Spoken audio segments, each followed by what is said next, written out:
Boa tarde, Rodrigão, seja bem-vindo ao programa Pânico. Boa tarde, boa noite daqui da Galileia, no norte de Israel. É sempre um grande prazer poder estar com vocês. Boa.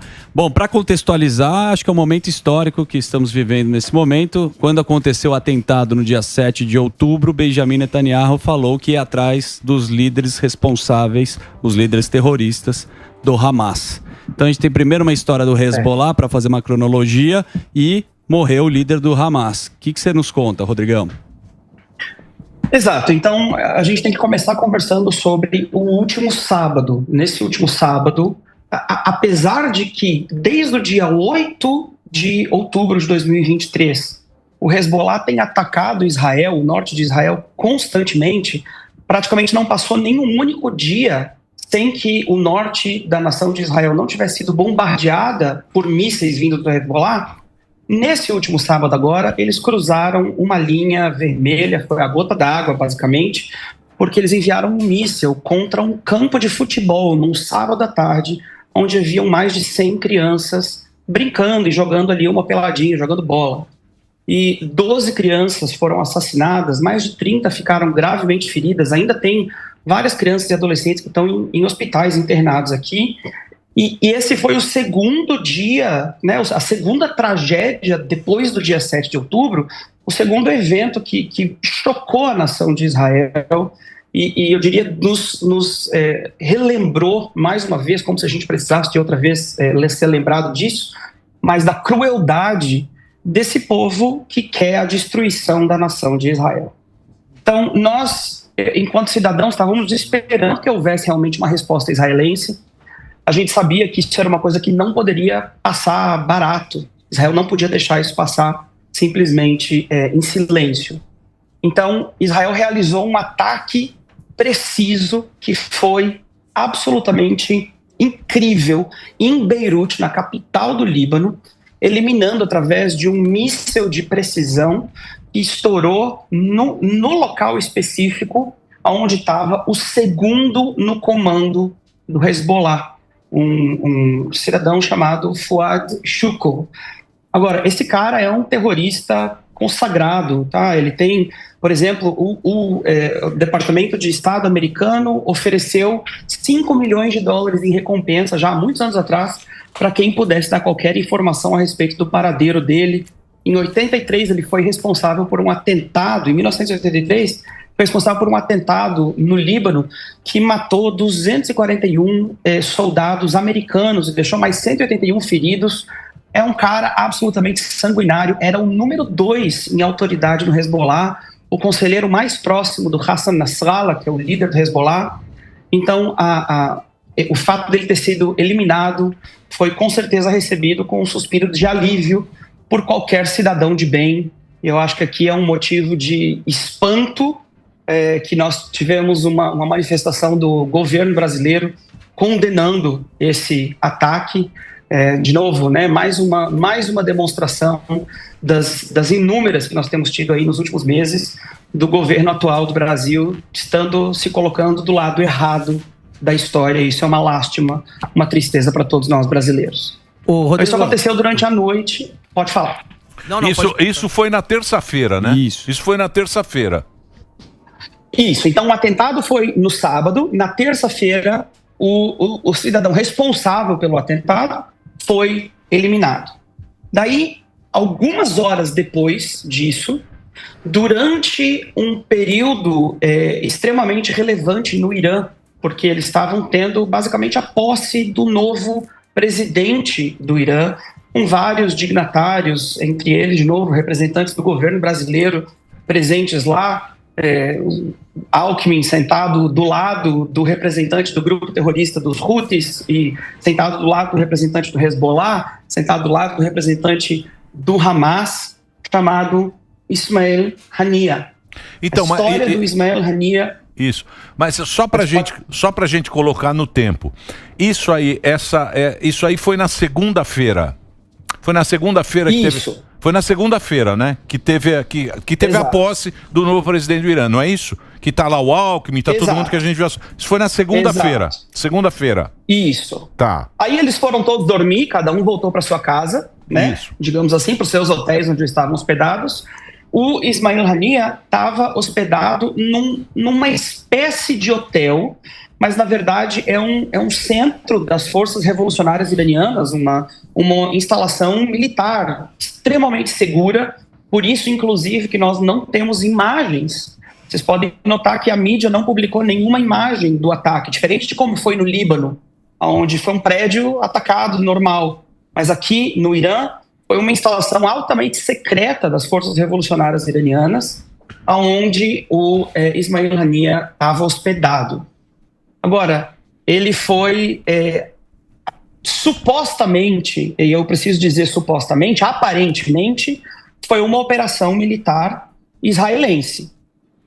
O governo de Israel não confirmou e nem negou nada. Essas são apenas conjecturas que a gente pode fazer, e o motivo disso é porque provavelmente a operação para trazer a eliminação desse cara, do Ismail Haniyeh, envolveu não só, por exemplo, a força aérea, um avião, um drone ou algo assim, mas provavelmente teve a participação de agentes em solo, presentes no solo iraniano.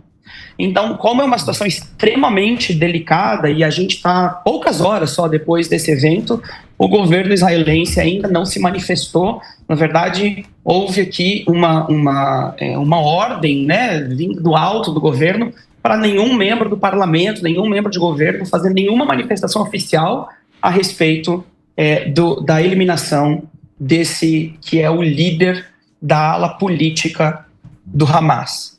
E se eu puder fazer um comentário a respeito dele, o Ismail Haniyeh, ele está sendo projetado agora na mídia, né, depois da sua morte, como uma voz moderada do Hamas.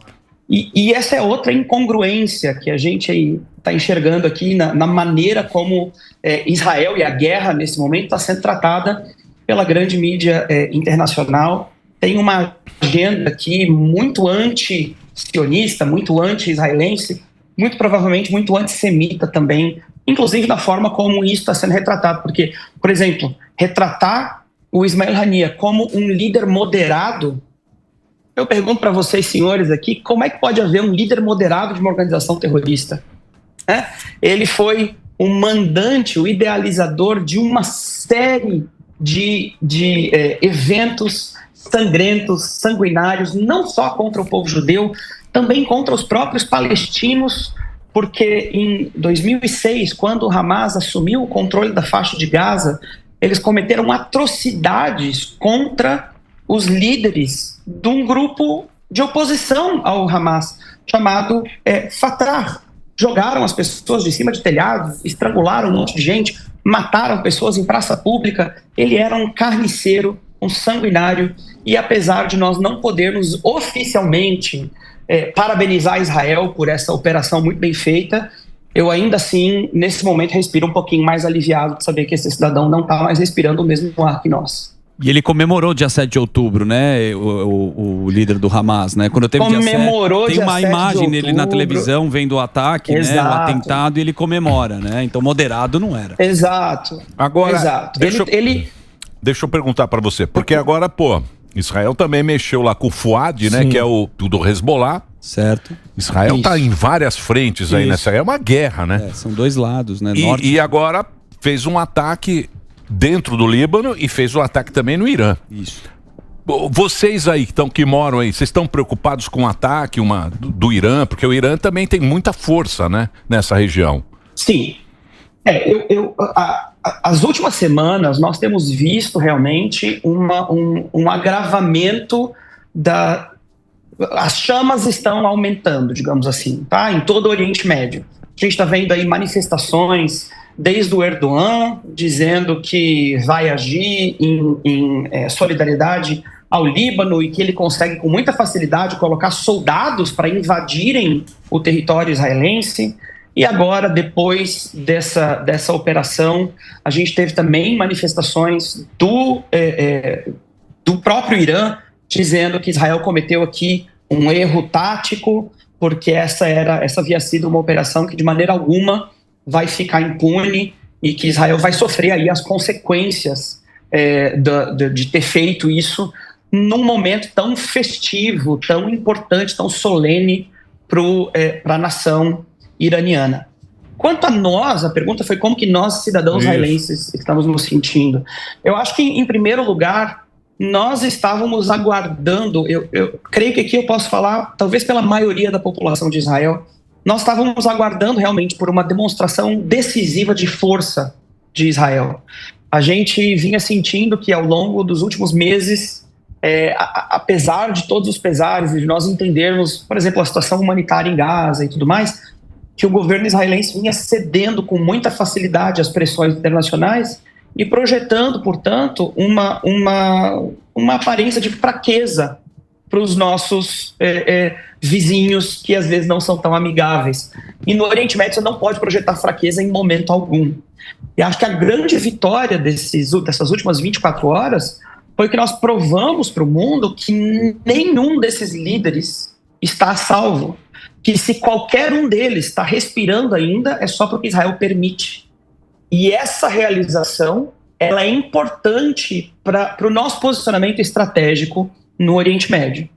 Agora, se eu tirar o meu chapéu de analista e colocar o meu chapéu de pai de família, de alguém que está vivendo no norte de Israel, é óbvio que é um momento de apreensão, é óbvio que nós passamos as últimas 24 horas preparando aqui os nossos abrigos antibomba, se certificando de que nós temos água o suficiente, comida o suficiente, que as coisas estão todas organizadas, está todo mundo numa situação relativamente tensa, imaginando que uma resposta é inevitável e que ela deve vir provavelmente nas próximas horas, talvez nos próximos dias.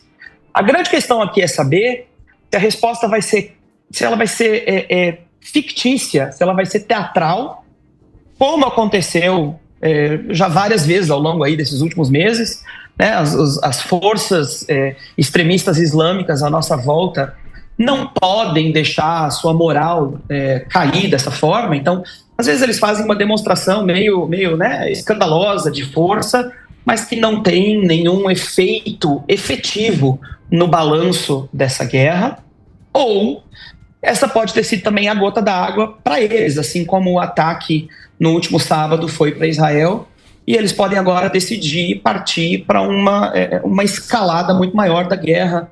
Né? A gente pode aí, se as coisas estourarem, por exemplo, com o Hezbollah, nós estamos falando de talvez 4.000 mísseis diários sendo enviados do território libanês para o território israelense, sem contar toda a força iraniana com seus drones, sem contar agora uma possível intervenção turca e ainda os Houthis lá na Península Arábica. Então, tudo isso é complexo, mas eu acho que todos nós em Israel estamos muito seguros na capacidade que o nosso exército tem de nos defender e também nas nossas alianças estratégicas. A gente não está sozinho nessa, né? Nós estamos juntos da Arábia Saudita, nós estamos juntos do Egito, nós estamos juntos dos Estados Unidos, principalmente, da maioria dos países da União Europeia.